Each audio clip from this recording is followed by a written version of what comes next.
Bonjour à tous. L'histoire que je vais vous raconter aujourd'hui se déroule en Californie.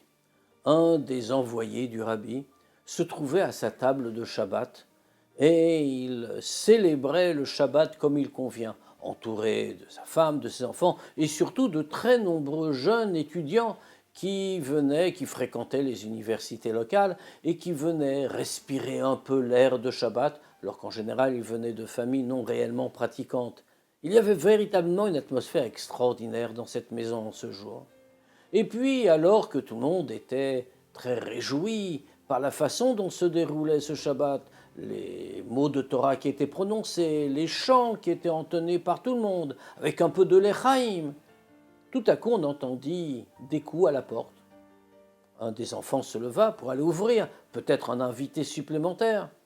Et voici qu'un jeune entra brutalement dans la pièce, d'un pas assuré, et sans dire un mot, sans même un Shabbat Shalom, sans même un bonsoir, habillé comme un hippie, c'était la mode à l'époque, un hippie parfait, cheveux longs, blouson, etc., tout ce qu'on peut imaginer. Il s'assit à table, sans dire un mot. Le chaliar n'en avait certainement vu d'autres. Il ne se démonta pas, il lui souhaita la bienvenue, voulut nouer conversation. Mais le jeune était muet, comme enfermé dans lui-même. Il paraissait très en colère. La maîtresse de maison se leva pour lui apporter une assiette de poisson. Le chaliar lui proposa de dire l'Echaïm. Rien, aucune réaction. Silencieux, visage fermé, il paraissait ruminer quelque chose. Le chaliar essaya de l'inviter encore une fois, il revint vers lui à plusieurs reprises, mais comme rien n'y faisait, il finit par accepter la situation et le repas continua comme si ce jeune n'était pas là. De temps en temps, le chaliar lui proposa un lechaïm, essayait de lui poser une question, sans jamais obtenir de réponse. Alors cela continuait.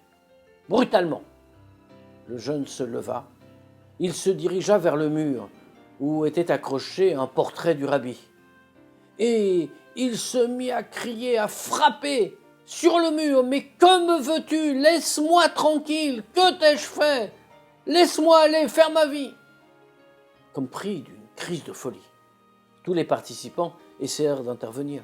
Ils voulurent le retenir, ils essayèrent de le calmer. Ce ne fut pas sans mal.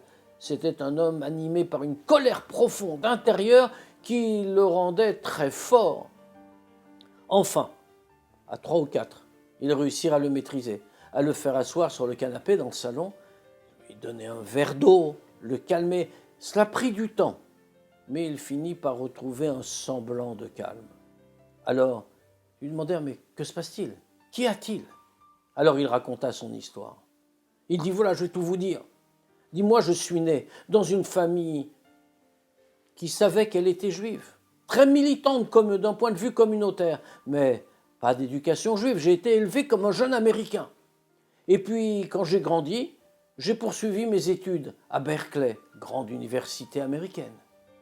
Et là-bas, à Berkeley, j'ai rencontré le mouvement hippie. Et là, j'ai trouvé ma voie. Là, enfin, il y avait des réponses à mes questions personnelles, mes questions existentielles, mes questions spirituelles.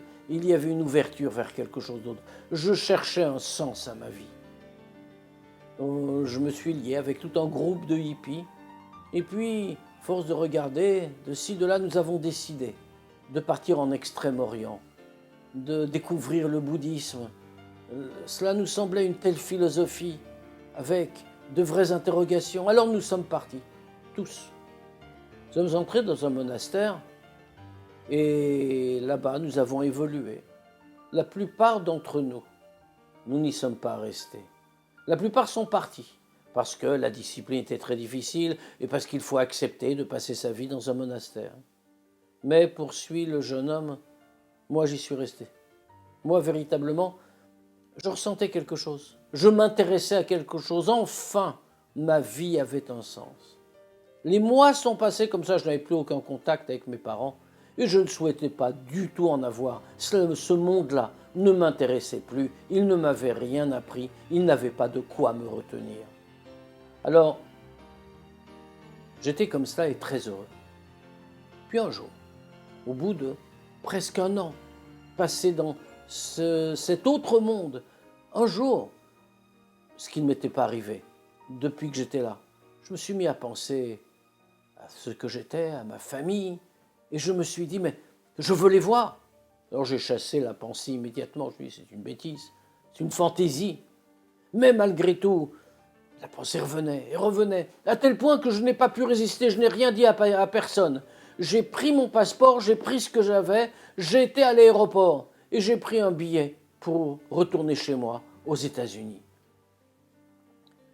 Je suis arrivé chez moi et je dois dire que quand j'ai frappé à la porte, j'ai cru voir que mon père allait s'évanouir de surprise. Il ne s'attendait absolument pas à me voir. Il n'avait pas de nouvelles de moi depuis presque un an.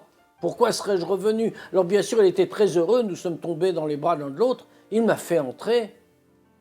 Et puis, toujours se demandant manifestement pourquoi j'étais revenu, il me dit « Ah, je sais pourquoi tu es là. » Bien sûr, je l'ai regardé. Moi-même, je ne le savais pas. « Je sais. Je ne savais pas que tu avais des contacts avec le rabbi de Lubavitch. »« Le rabbi de quoi? Quel rabbi ?» Il dit « Mais oui, je suis venu pour ton dollar. »« Quel dollar ?» Alors c'est à mon père de raconter. Et voilà ce qu'il me dit. Comme tu le sais, je suis un des responsables de la collecte communautaire et pour la région. Et donc, comme chaque année, le rabbi de Lubavitch a reçu les responsables de la collecte. Et je suis parti avec eux, j'ai disais les accompagner, et je suis allé à New York pour voir le rabbi. Le rabbi nous a tous reçus, et il nous a bénis, et nous sommes passés devant lui, il nous a remis $1 en nous souhaitant des bénédictions. Puis alors que je pris mon dollar et que je passais devant lui, tout à coup il me rappelle, et il me dit « Voici un $2, c'est pour votre fils. » Alors j'ai pas osé lui répondre que ça ne servait à rien, et que de toute façon mon fils, je le voyais plus depuis un an, et je voulais revenir et pour peut-être le lui rendre, mais on me faisait avancer, il y avait beaucoup de monde derrière moi, et donc je dis bon c'est pas bien grave, j'aurai un $2 du rabbi. Puis voilà que tu es là, alors certainement on t'a fait savoir qu'il y avait $1 pour toi, et tu es venu le chercher.